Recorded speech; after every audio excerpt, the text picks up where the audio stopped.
দুনিয়ার যত মুমিন মুমিনাত মুসলমানের কবরের আযাব মাফ করে দাও।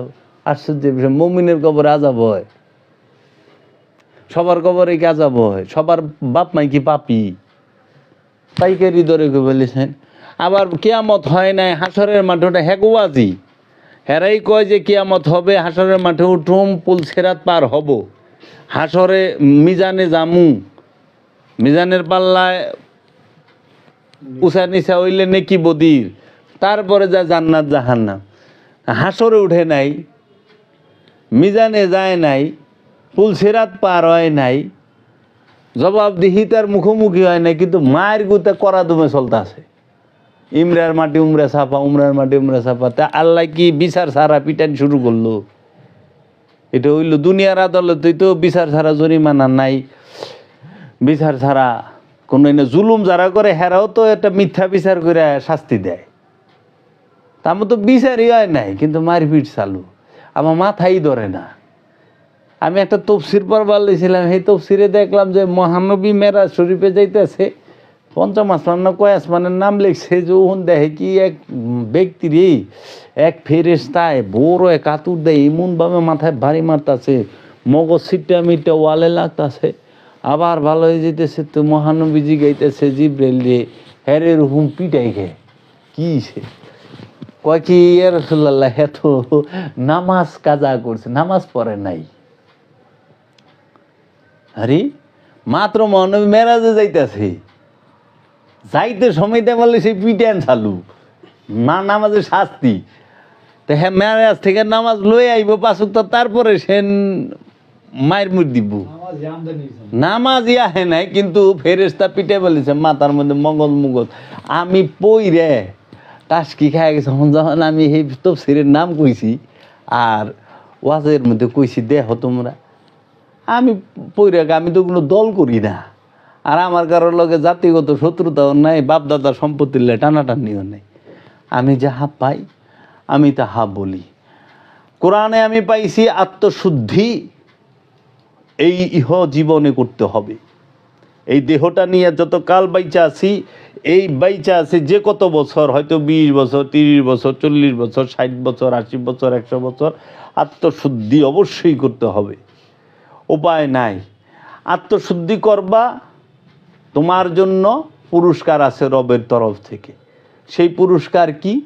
তোমাকে রব কেতাবের জ্ঞান দিবে, তোমাকে রব তার নিশানির খবর বইলা দিব, তোমাকে তোমার রব তার হিকমত দান করব, তোমাকে তোমার রব বান্দার মধ্যে প্রবেশ করায় দিব, তোমাকে তোমার রব জান্নাতে প্রবেশ করায় দিব।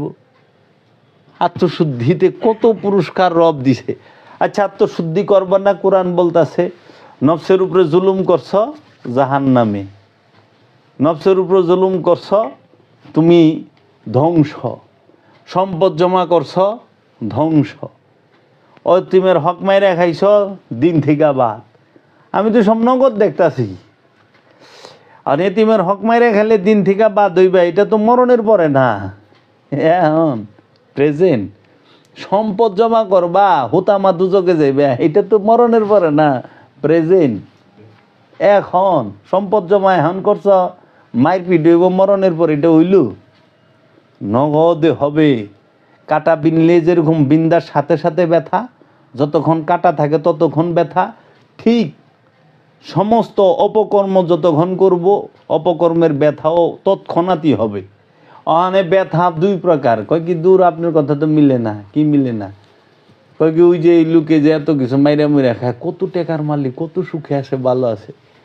আরে পাগল, উন্নতি হইল দুই প্রকার, ধ্বংস দুই প্রকার। আমার সন্তান মরে গেল, এটা সাধারণ ধ্বংস। আমার ব্যবসা ধ্বংস হইলে এটা সাধারণ ধ্বংস। কিন্তু আমার নফস, সে যদি আমিত্বের মধ্যে, আমিত্বের গহ্বরে ডুবা যায়, ব্ল্যাক হোলের মধ্যে ঢুকে যায়, ওইটা হলো কিয়ামত পর্যন্ত ধ্বংস। এর জন্য যে ব্যক্তি অধিক সম্পদের মালিক হইল, তাকে আল্লাহ কখনো মুক্তি দিল না, তাকে আল্লাহ ধ্বংস করল। আল কোরআন, যদি সে সম্পদ ধরে রাখে। আর যদি অধিক সম্পদ পাইছে বিলায় দেয়, তাইলে তার আল্লাহ রহমত দান করছেন। এই ওয়াজ আমি করুম কই? এবার শুনবো, এটা তো কোরআন দর্শন।